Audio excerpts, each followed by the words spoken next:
I'm Brittany Lewis with Forbes Breaking News. At Tuesday's Senate Republican leadership press briefing, Florida Senator Rick Scott mocked Democrats with a giant cutout of the definition of recession. The Florida Republican read the current definition of the word recession from a Google search, then joked that the Biden administration might call the tech giant to get it changed prior to the release of the latest GDP numbers. Knocking big tech, as well as blaming Democrats for the economy, is a key strategy of Republicans heading into the midterms. Over the weekend when I was home, I talked to families and I talked to businesses, and they're struggling. They're struggling with supply chain problems, baby formula shortages, inflation, just government being a pain in the rear.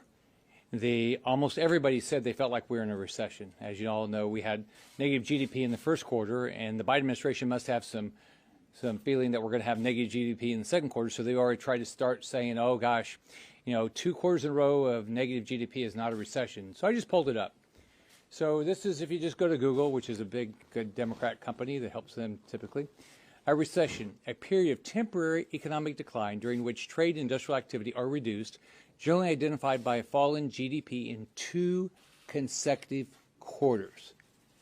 So we're going to get the GDP numbers this week, and then the Biden administration must be really worried because they're trying to change the definition. So I assume they're going to call Google and see if they can hurry up and get this changed. So when people go on the internet and look this up, it won't say if you have two successive quarters of negatives, it won't be a recession anymore.